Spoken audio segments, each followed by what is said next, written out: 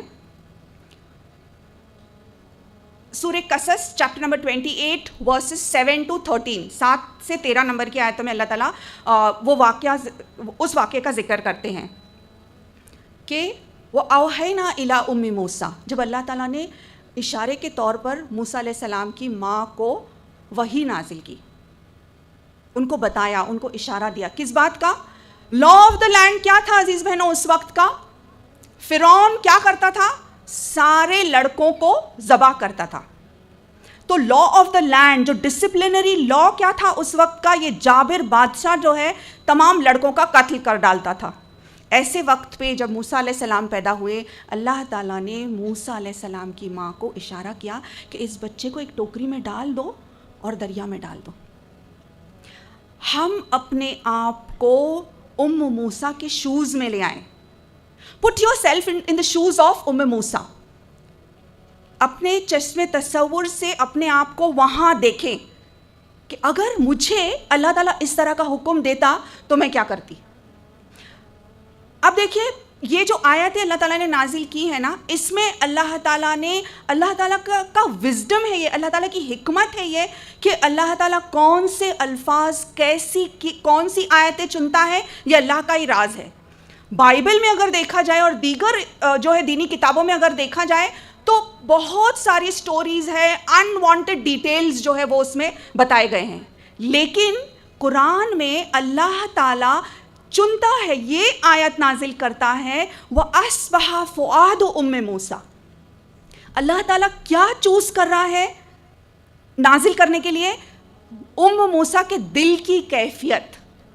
Imagine بہنوں، ایک عورت کے دل کے اندر جو کیفیت ہوتی ہے جب وہ اپنا بچہ سمندر میں ڈال دیتی ہے، اللہ تعالیٰ اس بات کو چوز کرتا ہے کہ موسیٰ کے دل کی کیفیت بیان کی جائے.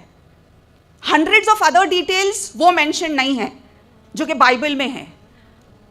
اب آپ سوچیے عزیز بہنوں اس کی دل کی کیفیت کیسی ہوگی کہ اندازہ لگائیے کہ 5 منٹ آپ شاپنگ کے لیے جب جاتی ہیں، آپ کا بچہ اگر 3 سالہ 4 سالہ بچہ کہیں چلا جاتا ہے، ماں بے چین ہو جاتی ہے. ارے عبداللہ کہاں چلے گئے؟ پورے گھر کو سر پر اٹھا لیتے ہیں ہم، ہے نا، کہ پتہ نہیں کہاں چلی گئی بچی، پتہ نہیں کہاں چلا گیا بیٹا. جبکہ ہم جانتے ہیں کہ سیف انوائرمنٹ ہے. یہاں پہ اللہ تعالیٰ ان کو حکم دے رہا ہے دریا میں ڈال دیجئے، پانی میں ڈالنا ہے اس باسکٹ کو. اب وہ باسکٹ جو ہے ایسی بھی نہیں ہے جو کہ پانی میں ڈوبے گی نہیں، سوئمنگ پروف تو نہیں ہے. وہ ہو سکتا ہے کوئی چٹان آ جائے، ٹاپل ہو جائے، پوری الٹ جائے، وہ ہو سکتا ہے مگرمچھ اس کو نگل لے، کچھ بھی ہو سکتا ہے.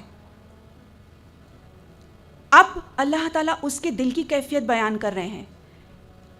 وَأَصْبَحَ فُؤَادُ أُمِّ موسیٰ، اس کے دل میں ایک فؤاد ہو گیا. فؤاد کیا ہے؟ بالکل خالی ہو گیا، وہ ہالو جس کو کہیں گے، جس کے اندر کچھ بھی باقی نہیں ہے. اٹس لائک جیسے ہم کہیں گے نا ایک ٹیمپرری پیرالیسس جو ہے نا، بالکل سختے میں آ گئی ہے وہ ماں. ہائے اللہ میں نے کیا کر دیا. ڈال تو دیا انہوں نے کیونکہ اللہ کا حکم ہے، اور دوسری طرف اگر نہیں ڈالتی ہیں تو کیا ہوتا ہے؟ اس بچے کا قتل کر ڈالا جائے گا. تو ڈالا تو صحیح، لیکن دل پورا خالی ہو گیا، بالکل ایک فؤاد کی طرح ہو گیا. کیسا فؤاد؟ جب بچے پیدا ہوتے ہیں پیاری بہنوں تو آرزویں، تمنائیں، خواہشات، میرا بیٹا بڑا ہوگا، میری بیٹی جو ہے ڈاکٹر ہوگی، وہ ایک داعیہ ہوگی، حافظ القرآن ہوگی، میرے لیے قرۃ عین ہوگی، کتنی ساری خواہشیں ہوتی ہیں نا. تو وہ کیا ہو گیا؟ سب چیز خالی ہو گئی، بالکل جیسے کہ ٹوٹ بکھر ٹکڑے ٹکڑے ہو گیا دل. پھر اللہ تعالیٰ آیت نمبر 10 میں آگے فرماتے ہیں لولا اربتنا علی قلبہا، لولا اربتنا علی قلبہا، اگر ہم اس کے دل کو نہیں تھام لیتے، اگر ہم اس کے دل کو مضبوطی نہیں عطا کرتے، اگر ہم اس کے دل کو استقامت نہیں عطا کرتے، تو اللہ تعالیٰ نے کیا کیا؟ ربطا، جس کے معنی ہے بالکل باندھنا، مضبوطی عطا کرنا.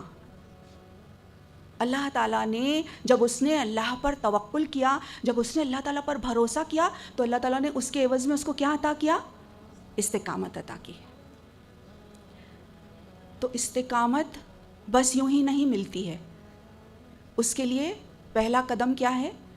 ہم کو اللہ تعالیٰ پر بھروسہ کرنا ہے، چاہے جتنی بھی مشکلات ہوں، چاہے جتنی بھی آڈ سچویشن ہو، ہم کو کیا کرنا ہے؟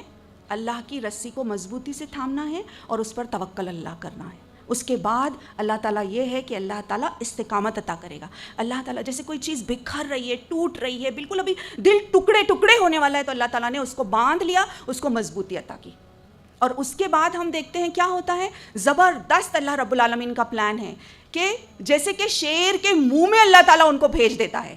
وہ بہن آتی ہے اور پھر رضائی کے لیے کوئی تیار، کس کے بچہ جو ہے دودھ کسی کا نہیں پیتا ہے، یہاں تک کہ ام موسیٰ کو ہی بلایا جاتا ہے۔ اور اب دیکھیے پیلس کے اندر دشمن کی گود میں پل رہا ہے، کمپلیٹ سیکیورٹی کے ساتھ، گرین کارڈ مل گیا اب ان کو، ماں، بیٹے اور پورے خاندان کو۔ اب بہترین طریقے سے کمپلیٹ سیکیورٹی کے ساتھ جو ہے ان کی تربیت ہو رہی اور بیسٹ آف فیسلٹیز کے ساتھ ان کی نشو و نما ہو رہی۔ تو میری عزیز بہنوں، یہ ہے نتیجہ اگر اللہ رب العالمین پر توکل کیا جائے، اگر اس کی رسی کو مضبوطی سے تھام لیا جائے۔ یہی ربطہ کے لفظ جو ہے نا قرآن میں 2 اور مقام پر بھی آئے ہیں۔